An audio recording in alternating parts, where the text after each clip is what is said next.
तीन शब्द चलते हैं, धर्म,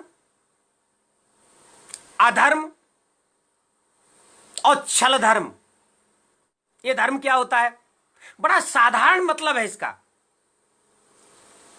धर्म का मतलब होता है स्वभाव, गुण। मतलब स्वभाव, गुण, किसी का स्वभाव, उसका गुण, वही उसका धर्म है। जैसे कि मान लीजिए छोटा उदाहरण, आग है, तो आग का स्वभाव क्या है? जलना और जलाना। वो स्वयं भी जलती है, उसके टच में जो जाएगा वो जल जाएगा। ये इसका स्वभाव है, ये इसका गुण है। अगर वो जला देती है तो आग अधर्मी नहीं हो जाएगी, वो उसका धर्म है। उसके संपर्क में जाते क्यों हो? ये तो उसका धर्म है। पानी है, ये स्वयं ठंडा रहता है, जो उसके टच में जाता है वो भी ठंडा हो जाता है। ये उसका स्वभाव है। मान लीजिए आग है, जैसी आग दिखती थी वैसी ही है, बाकायदा दहक रही है, सब कुछ है, लेकिन आप उस पर पैर रख दें और जले नहीं। क्या मतलब हुआ इसका? इसका मतलब यह हुआ कि वो आग नहीं है। अगर आग होती तो जलाती। कहने का मतलब आग अपना धर्म छोड़ती है तो उसका अस्तित्व समाप्त हो जाता है। धर्म कितना महत्वपूर्ण है समझिए आप। आग अपना कार्य छोड़ देती है, माने अपना स्वभाव छोड़ देती है, अपना गुण छोड़ देती है, तो उसका अस्तित्व समाप्त हो जाता है, उसको कोई आग नहीं कहेगा। इसी प्रकार से पानी है। पानी का काम है ठंडा करना, ठंडा रहना। पानी के टच में आप जाएंगे, पानी के टच में आग आएगी तो आग बुझेगी। यह पानी का स्वभाव है। अगर आपके मन में आता है गरम, चलो गरम का पानी करके खूब खौला लीजिए पानी को, और उसके बाद जलती आग में डालो, तो आग बुझेगी या और तेज हो जाएगी? जाहिर सी बात है बुझेगी, तेज नहीं होगी। लेकिन आपने पानी को डाला और पता चला आग बुझी नहीं, और तेज हो गई, भयंकर स्पीड पकड़ ली उसने पानी डालने के बाद, तो यकीन मानिए जरूरत नहीं है, आप भी जानते हो, तो वो पानी नहीं था, वो पेट्रोल हो सकती थी, डीजल, मिट्टी का तेल, कुछ भी हो सकता है, जिससे कि आग स्पीड पकड़ गई। पानी तो आग को बुझाएगा, ये दूसरी बात है कितना बुझा पाता है, लेकिन बुझाएगा, बढ़ाएगा नहीं। और अगर पानी आग को बढ़ा रहा है, इसका मतलब गलत बात हम समझ रहे हैं, वो पानी नहीं है, वो कुछ और है। माने धर्म के न रहने पे अस्तित्व समाप्त। अब जरा मनुष्य पे चेक कर लीजिए, कुत्ते बिल्ली पे चेक कर लीजिए। कुत्ते बिल्ली का, जानवर का, कीड़े मकोड़ों का, पशु पक्षियों का जो वो कर रहे हैं, वो स्वभाव तय कर रहे हैं, उनका स्वभाव है, वो उनका स्वभाव है। आपने सुना होगा कुत्ते की पूंछ टेढ़ी होती है। ठीक है, मैंने भी मान लिया कुत्ते की पूंछ टेढ़ी होती है, लेकिन कुत्ते की पूंछ ऊपर को भी टेढ़ी होती है और नीचे को भी टेढ़ी होती है। कुत्ता जब रौब में होता है तो उसकी पूंछ ऊपर को होती है, और कुत्ता जब डरता है, जब उस पर कोई दौड़ता है तो उसकी नीचे भी हो जाती है। यह स्वभाव तय होता है। अगर रौब में नहीं है, भयभीत है, तो उसके ऊपर को पूंछ नहीं होगी। यह चेक कर लेना, प्रैक्टिकल करना। खैर, उधर जाने की ज्यादा जरूरत नहीं है, केवल उदाहरण से समझिए। तो बात यह आती है कि धर्म के न रहने पर प्राणी का अस्तित्व समाप्त। तो धर्म बहुत ही इंपॉर्टेंट है। लेकिन आज धर्म की अगर बात करें तो लोग इतने कंफ्यूज हैं कि धर्म से नफरत करने लगे हैं। तो धर्म वेरी इंपॉर्टेंट। धर्म के बगैर हमारे आपके जीवन का सही मायने में कोई मूल्य ही नहीं है, तो नफरत क्यों करने लगे? इसका मतलब धर्म जो धर्म होता है वो हमारे सामने नहीं आ रहा। जिस तरीके से धर्म को परिभाषित होना चाहिए वो नहीं परिभाषित किया जा रहा है। माने जो धर्म का स्वरूप है वो स्वरूप हमारे और आपके सामने आ ही नहीं रहा है। उसका बिगड़ा हुआ रूप, विकृत रूप कहीं ना कहीं आ रहा है, इसलिए समझ में नहीं आ रहा। तो हम मनुष्य के ऊपर धर्म की बात कर रहे हैं। तो स्वभाव, जैसे मैंने आग पानी की बात की, कुत्ते की बात की, जानवरों की बात की, इसी प्रकार अब मनुष्य की स्वभाव की बात करें। तो मनुष्य का स्वभाव कैसा होता है? पहले तो यह प्रश्न। तो मनुष्य का स्वभाव अच्छा भी होता है और बुरा भी होता है। अब यह बड़ा विचित्र प्राणी है। आपने एक शब्द सुना होगा, यह बात यहां प्रूफ हो सकती है। आपने शब्द सुना होगा कि मनुष्य संसार में सर्वश्रेष्ठ प्राणी है, लेकिन कभी आपने जाना यह सर्वश्रेष्ठ प्राणी है क्यों? तो समझिए सर्वश्रेष्ठ प्राणी क्यों है।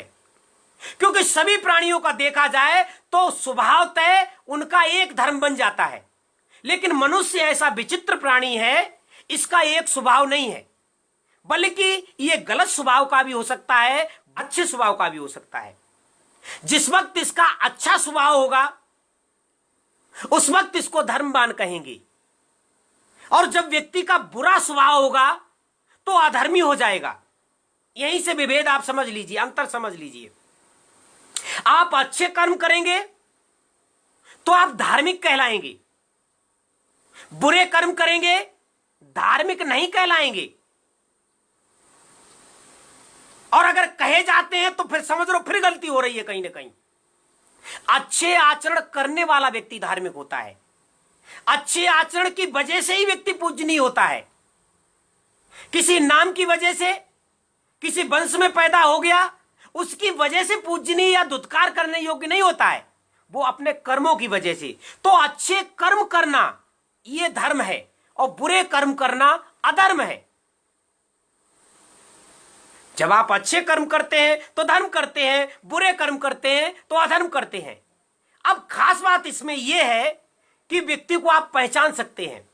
जब वो व्यक्ति अच्छे कर्म करता है तो धर्म कर रहा होता है। जैसे प्राणियों की हत्या करना बुरा कर्म है या अच्छा कर्म है? जाहिर है बुरा कर्म।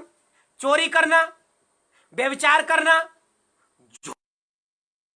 नशा करना, यह अच्छा कर्म है या बुरा कर्म है? बुरा कर्म है। जब कोई व्यक्ति इन बुरे कर्मों को नहीं करता तो वो अच्छा व्यक्ति कहा जाता है, सही मायने में वही धार्मिक व्यक्ति है। और जो इन कुकर्मों को करता है वो व्यक्ति बुरा व्यक्ति है और वो अधर्मी व्यक्ति है। और अगर देखा जाए कि धार्मिक क्षेत्र में बहुत सारी कथाएं कहानियां चलती हैं, जो कहानी प्राणी हत्या, चोरी, व्यभिचार, झूठ और नशा को बढ़ावा देती हो, चाहे वो कितनी भी धार्मिक कहानी कही जाती हो, वो धार्मिक नहीं है, वो धार्मिक कथा नहीं है। क्यों? वो इसलिए नहीं है क्योंकि वो बुरे कर्मों को बढ़ावा दे रही है।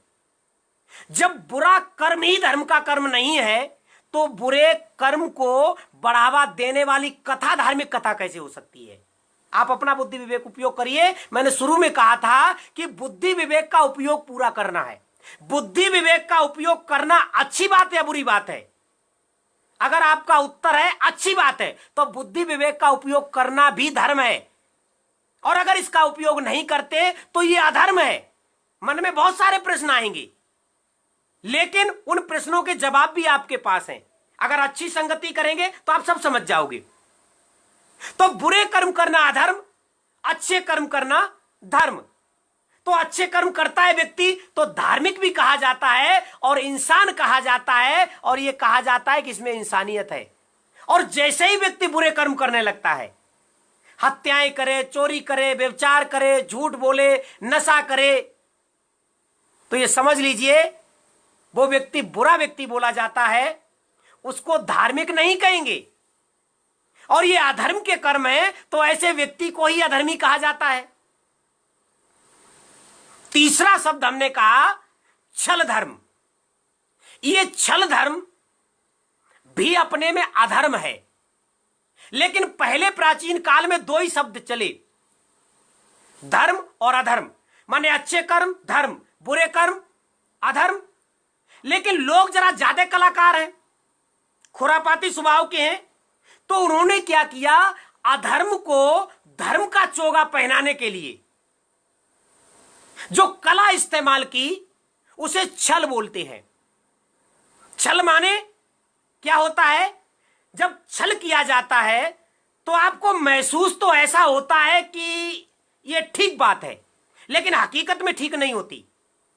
माने जो बोला जाता है वो आपको लगता है कि सत्य बोला जा रहा है, लेकिन हकीकत में वो सत्य होता नहीं है, वो छल कहा जाता है। और ऐसा स्वभाव जो धारण करता है वो छल धर्मी कहा जाता है। और चूंकि छल धर्मी भी संसार में है, इसीलिए इस छल धर्म के शब्द की भी हमने बात की। तो इस संसार में जब कोई कर्म ऐसे करता है कि आपको तो लगे धर्म, लेकिन उसके पीछे मनसा बुरी होती है, तो वो छल धर्म कहलाता है। और याद रखना, जब व्यक्ति धर्म करता है तो पहचान में आता है, अधर्म करता है माने बुरे कर्म करता है तब भी पहचान में आ जाता है, लेकिन सबसे ज्यादा अगर खतरनाक है तो छल धर्म है। याद रखना, इसमें आप जान ही नहीं पाओगे कि आपके साथ अच्छा हो रहा है या बुरा हो रहा है। तो सबसे ज्यादा खतरनाक है। अगर आप आज का क्लास ले रहे हो तो इस छल धर्म को समझ लेना, वी अलर्ट और जागरूक होइए कि आपके साथ कोई छल धर्मी ना आ जाए। इस संसार में हत्या को बढ़ाने के लिए, चोरी को बढ़ाने के लिए, बेविचार को बढ़ाने के लिए, झूठ बढ़ाने के लिए, यहां तक कि नशा को बढ़ावा देने के लिए बहुत सारी धार्मिक कथाएं भरी पड़ी हैं, भरी पड़ी हैं। आपको पढ़ने को सुनने को खूब मिलती होंगी, लेकिन वाकई आप मनुष्य हो। वैसे तो मनुष्य हो, लेकिन अगर बुद्धि विवेक का उपयोग नहीं करते हो तो धर्म की नजर में फिर संशय के घेरे में आ जाती हो। तो जब भी आप ऐसी कथा कहानियां के संपर्क में आए तो ये चीज चेक करिए कि ये कहानी कहीं इन बुरे कर्मों को बढ़ावा तो नहीं दे रही। अगर बढ़ावा दे रही है तो निश्चित मान लीजिए वो फिर छल धर्म के दायरे में आता है। वो आपका नुकसान होगा, उससे आपके परिवार का नुकसान होगा, समाज का नुकसान होगा, पूरी दुनिया का नुकसान होता है।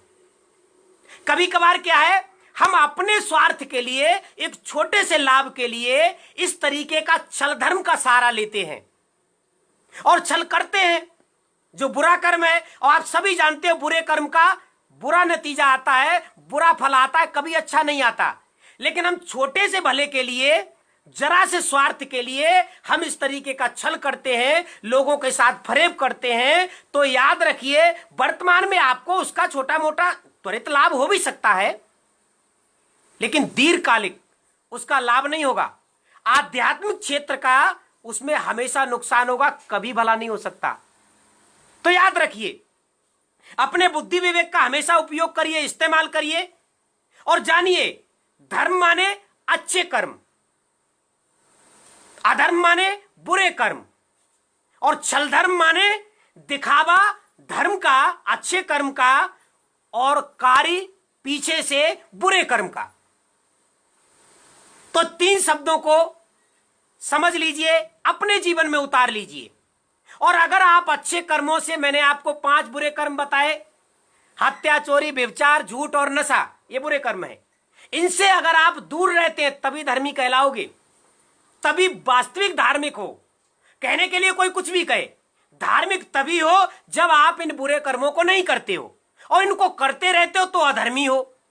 और इसकी आड़ लेकर के, माने बुरे कर्मों को धर्म की आड़ लेकर के, लोगों को गुमराह करके आप अपना स्वार्थ सिद्ध करते हो तो छल धर्मी हो, तो भी कुल मिलाकर के आप अधर्मी हो।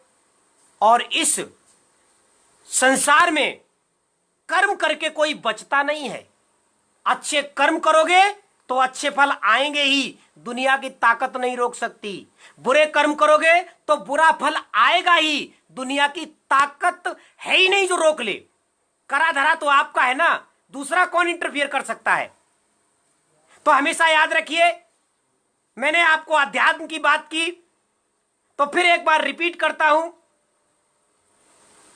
कि संसार में जब हम पैदा हुए तो 2 प्रकार की उन्नति करने के लिए, भौतिक उन्नति जिसमें कि आप चाहे नौकरी करके, बिजनेस करके, कैसे भी करके, लेकिन गलत तरीके से नहीं, किसी का नुकसान करके नहीं।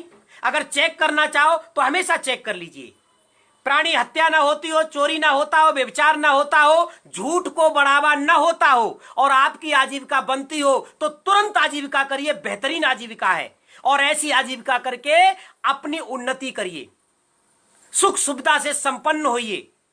किसी का बुरा करके, नुकसान करके, लोगों को गुमराह करके, धोखा देके उन्नति, वो उन्नति कुछ समय के लिए हो भी सकती है, लेकिन याद रखिए कल्याणकारी नहीं होगी। और रिजल्ट अगर जानना चाहो जब व्यक्ति मृत्यु के समय पर बहुत ज्यादा दुखी होता है, उसकी दुर्गति होती है, तो कहने वाले कहते भी हैं इनने कौन से अच्छे काम करी थी। और अगर यहां से बच भी जाएगा तो आध्यात्मिक क्षेत्र की जब हम बात करेंगे आपसे, तो चित्त की वो अवस्था लेके जाएगा जहां भी उत्पन्न होगा वो सुख में नहीं रह पाता है। क्रोधी स्वभाव है तो मैत्री का स्वभाव बनाइए, लोभी स्वभाव है तो लोभ स्वभाव हटाइए, लोगों के लिए कल्याणकारी सोचिए, आप स्वयं अच्छा महसूस करेंगे। और इसके साथ साथ ये 3 बातें गांठ बांध लेना, इनको समझ लेना, धर्म, अधर्म और छल धर्म। धर्म माने अच्छा कर्म करते रहिए, बुरा कर्म मत करिए, छल धर्म बिल्कुल दूर रहिए, ऐसा कभी मत करिए। और याद रखिए, जो व्यक्ति बुरा कर्म करते हैं, छल करते हैं, ऐसे लोगों के लिए लोग कहते हैं इनमें इंसानियत नहीं है। कहने का मतलब यह है ये व्यक्ति इंसान कहलाने के लायक नहीं है। जो बुरा कर्म करते हैं वो इंसान कहलाने के लायक नहीं है। कहने का मतलब कि उनका धर्म खत्म और उनका अस्तित्व खत्म। वो इंसान से हैवान बन जाते हैं, हैवान कहे जाते हैं, उनको इंसान नहीं कहा जाता। जैसे आग अपना स्वभाव छोड़ देती है तो आग आग नहीं रहती, पानी अपना स्वभाव छोड़ देता है तो पानी पानी नहीं रहता, ऐसे ही मनुष्य जब अपना कल्याणकारी स्वभाव छोड़ देता है, अच्छे कर्मों का स्वभाव छोड़ देता है, तो मनुष्य मनुष्य नहीं रहता। और उसको मनुष्य ना कह के, उसको इंसान ना कह के, और ये कहा जाता है कि तुम्हारी इंसानियत मर गई है, तुम इंसान नहीं रहे। तो मैंने बहुत कम बताया हो, आप सभी समझदार हैं, आगे की बात स्वयं को समझ लेना। बस ये याद रखना कि धर्म किसी आडंबर का नाम नहीं है, किसी आडंबर के साथ मान्यताओं का नाम नहीं है। हालांकि जो मान्यताएं चलाई जाती हैं, परंपराएं चलाई जाती हैं, वो कल्याणकारी मंशा के साथ चलाई जाती हैं, क्योंकि परंपराओं में बंध के आप अच्छे काम कर पाएंगे, तो परंपराएं इसलिए चलाई जाती हैं। लेकिन जैसे जैसे टाइम गुजरता है तो पता चला उसके पीछे जो अच्छी मंशा होती है वो मंशा खत्म हो जाती है और केवल केवल परंपरा रह जाती है, जिसको हम ढोते रहते हैं और ये बगैर सोचे ढोते रहते हैं कि इसका कोई फायदा है भी या नहीं, सोचते ही नहीं है। कारण उसका क्योंकि बुद्धि विवेक उपयोग नहीं करते, और बुद्धि विवेक उपयोग नहीं करते इसका मतलब आप मनुष्य होने का धर्म छोड़ रहे हैं। और मनुष्य होने का धर्म छोड़ रहे हैं इसका मतलब आप बुद्धि विवेक का उपयोग नहीं कर रहे। बुद्धि विवेक का उपयोग नहीं कर रहे तो जानवरों की लाइन में जा रहे हैं, मनुष्य नहीं रहेंगे। तो मनुष्य अगर रहना चाहते हैं तो बुद्धि विवेक का उपयोग करिए। और जो शब्द आपको बताए, इस वीडियो को अभी आपने देखा, इसके लिए धन्यवाद। न समझ में आया बार बार देखिए, एक बार में जरूरी नहीं हर बात समझ में आए। बहरहाल हमारे जो वीडियो आएंगे वो इंटरटेनमेंट के लिए नहीं होंगे, आनंद के लिए नहीं होंगे, वो समझदारी के लिए होंगे, वो ज्ञान के लिए होंगे, शिक्षा के लिए होंगे। तो बार बार जब आप देखेंगे तब बात आपके समझ में हो सकता है तब आए, ये भी हो सकता है एक बार में समझ पाए, माने जब आपका जैसा लेवल वैसा आपके समझ में आएगा। तो आज के विषय के लिए जो मेरा आध्यात्मिक विषय रहा उसमें केवल मैं इन्हीं शब्दों पर चर्चा किया है। इन शब्दों को दोबारा समझने के लिए वीडियो बार बार देख लेना। यदि आप धर्म के अनुरूप इनको समझेंगे, धर्म के अनुरूप अपना आचरण करेंगे, तो आप सभी लोगों का मंगल होगा, सभी का मंगल हो, सभी का कल्याण हो, सभी का खूब मंगल हो।